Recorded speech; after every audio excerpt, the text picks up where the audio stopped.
All right, back again. Caffeine and cash practices, episode 4, I'm pretty sure. Today we're talking about why you need a coach. Why do you need a coach? Let me ask you a question. Did you play a sport? If the answer is yes, did you have a coach? My guess is you did. Look, I played a lot of sports and I had a coach in every single sport. Could you imagine trying to teach yourself how to play baseball? Quite possibly one of the most confusing games that we've ever created. There's so many rules and intricacies about what you do in different settings. You know, if somebody hits a ball here and base running, what do you do here? What do you do in this count? What do you want to think about? You know, all of the rules. Imagine trying to teach yourself that game. Now, imagine yourself trying to teach yourself how to start, run, and scale a business. And this is what we see constantly in the clinical setting, which I think is so ironic because we have mentors, professors, educators, our entire clinical career. You went to school, undergrad, you had professors, which are frankly coaches. You went to your graduate school and you had more coaches, which are also professors. Then you got out with your degree, and what'd you do?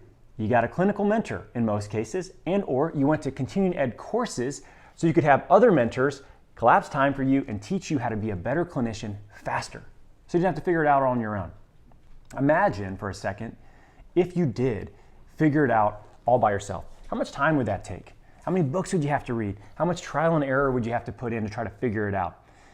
It's a significant amount in comparison to what most of us do, which is we shortcut it by getting people to coach us on the skills we're trying to learn and allowing them to teach us what they've learned in a compressed amount of time. Now, I want to tell you a quick story about coaching that I've just started doing and why I just think it's awesome and why I think everybody needs a coach. So my son, he's 10.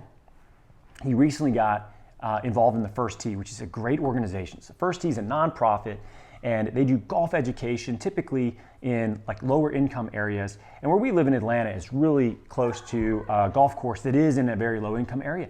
And my son has started going there with a couple of his buddies to learn how to play golf through this nonprofit, which has been great. It's a great city course. I love taking him there. It takes all the freaking, parts of golf away that I don't really like. All the, collared shirts and country clubs and shit that I don't really spend a lot of time at, right? So I really liked it.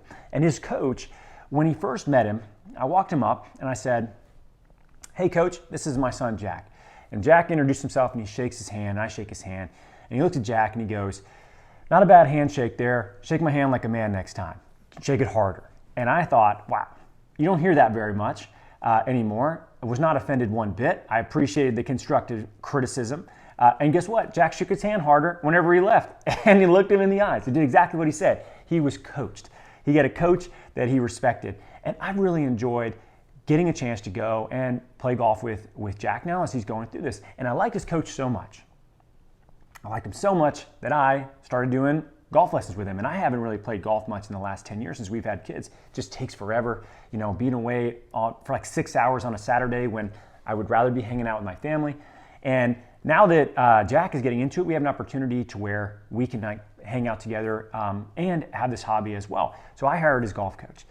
And this guy's great. He played professional football. He was a PE coach after that for years. He's a retired teacher. He's a head golf coach at Morehouse University. Really interesting guy. And I spent an hour and a half with this guy, and he just went through my swing and all the things that I was doing wrong, picked it apart and helped me realize exactly what I needed to do. And I've never hit a ball better in my life. After one lesson, I've never had a golf lesson ever. And I just liked so much getting coached, getting feedback, getting direct feedback, being able to make adjustments and being able to see changes occur in a physical sense with golf at least.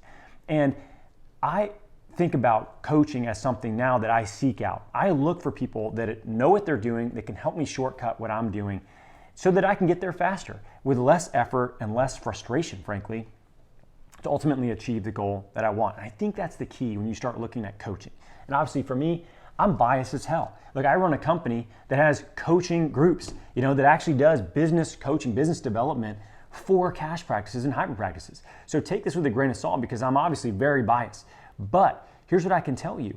Myself as an entrepreneur, once I got over my ego of the fact that I didn't need to figure out everything all on my own. I didn't need to teach myself how to sell. I didn't need to teach myself how to market. I didn't need to teach myself how to develop systems and how to hire people and develop, a business around not just myself, but the systems of the business to then be able to be hands-off and or potentially sell. I started to seek out coaches for everything I could possibly find because I've never found a better return on investment than getting somebody that's already done what I'm trying to do to just show me what to do. To more importantly, show me what not to do.